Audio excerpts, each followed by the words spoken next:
Saya tanya pada Anda ya, ada nggak sehelai pakaian yang pernah dikenakan tapi belum pernah dipakai ibadah? Itu akan ditanya. Pastikan. Kalau ada apapun yang melekat dalam kehidupan kita, pastikan di antara fungsinya untuk mendekatkan diri kepada Allah Subhanahu wa taala.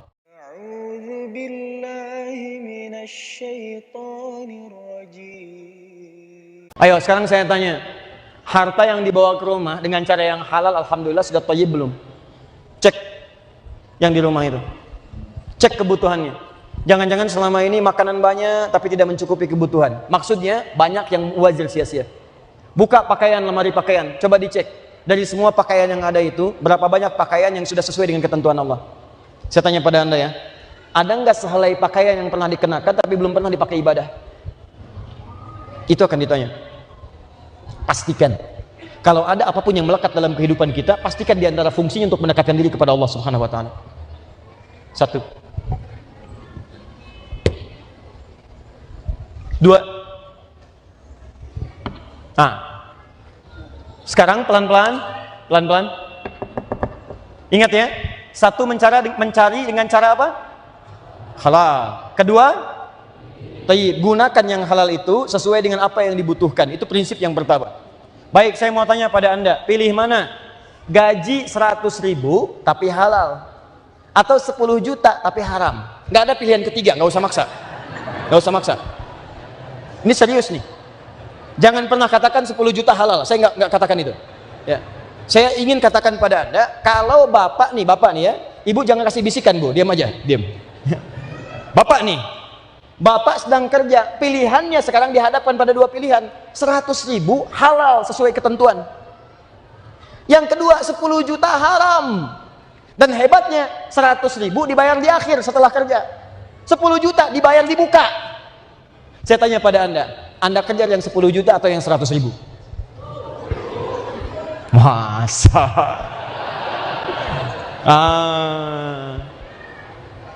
Nggak mudah itu, nggak mudah.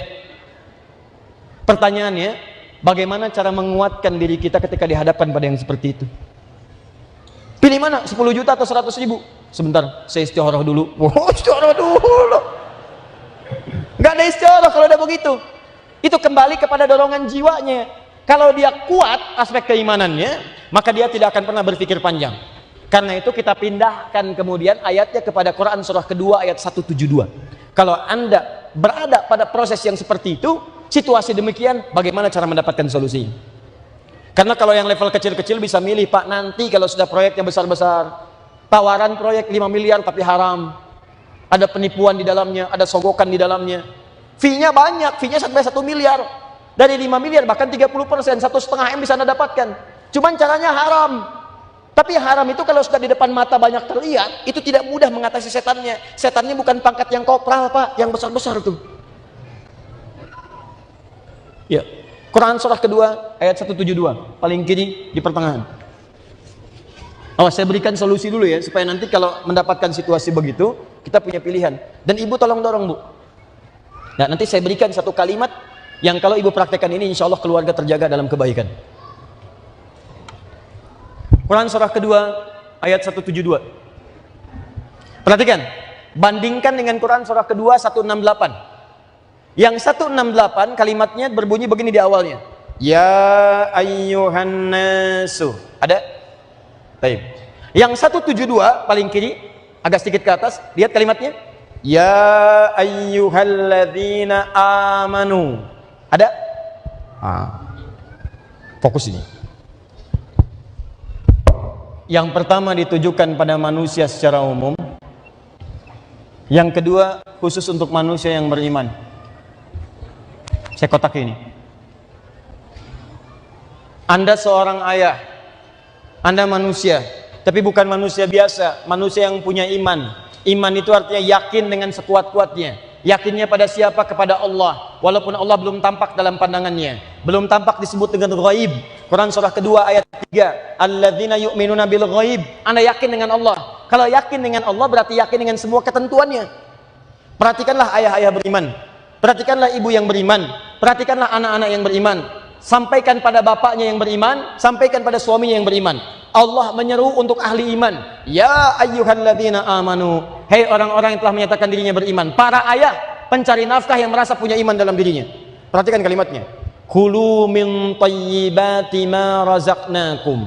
Di sini saya akan serius untuk mulai memberikan penjelasan. Bismillah. Lihat sini. Yang ini ya ayuhan nas. Yang ini aman. Fokus. Yang ini lihat sini. Halalan thayyibah. Yang ini dibuang halalnya. Fokus. Dibuang halalnya, tidak ada kalimat halal. Perhatikan ayatnya. Ya ayyuhalladzina amanu, ya ayyuhan nas. Ini kulu, di sini kulu. Kulu. Yang ini kulu mimma fil ardi halalan thayyibah. Yang ini dibuang halalnya. Kulu min thayyibati ma razaqnakum. Halalnya dibuang, thayyibnya dijamakkan. Jadi thayyibat. Thayyibat. Awas, hati-hati. Thayyibnya dijamakkan menjadi thayyibat.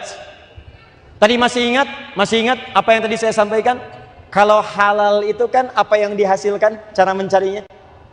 Kalau thayyib itu apa yang dibutuhkan, dari penghasilan dibelikan kebutuhan, gitu kan? Perhatikan. Saat Allah menyebutkan nas, manusia biasa, halalnya disebutkan, thayyibnya cuma satu tunggal, singular. Tapi ketika Allah menyentuh orang beriman, halalnya dibuang, thayyibnya dijamakkan.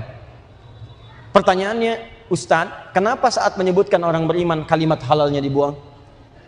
Kata para ahli tafsir, karena orang beriman itu imannya otomatis akan membimbing dirinya untuk mencari yang halal dalam kehidupan. Sehingga orang beriman itu nggak perlu diingatkan lagi tentang aspek yang halal. Karena ada iman dalam dirinya. Kalau nggak ada iman, makanya diingatkan dengan yang halal. Karena nggak ada iman, nggak ada petunjuk dalam dirinya, nggak ada cahaya. Tapi kalau ada iman dalam dirinya, iman itu akan mendorong pelakunya untuk mencari yang halal. Jadi kalau iman masuk ke mata, maka matanya akan melihat yang halal-halal. Yang di rumah halal, yang di luar rumah haram. Maaf, lisannya akan bicara yang halal-halal. Begitu keluar kalimat yang baik. Makanya setiap Allah menyebutkan kalimat mata, kalimat lisan dibuka dengan kata iman. Quran surah 24 ayat 30. Qul lil mu'minin, mukmin dulu iman, baru yaghuddu min absarihim. Wa qul lil mu'minat, iman dulu mukminat, baru yaghuddu min absarihinna. Ya ayyuhalladzina amanu, iman dulu. Quran surah 49 ayat 11. La yasra qaumin qaum, jangan saling mencela. Iman dulu. Jadi kalau punya iman itu, iman ini masuk ke mulut. Begitu masuk ke mulut, karena mulutnya bicara lewat iman, yang keluar yang baik-baik. Perhatikan kata Nabi, man kana yu'minu billahi wal yaumil akhir. Siapa yang merasa punya iman kepada Allah dan tahu akan dihisab di hari kiamat, hari akhir.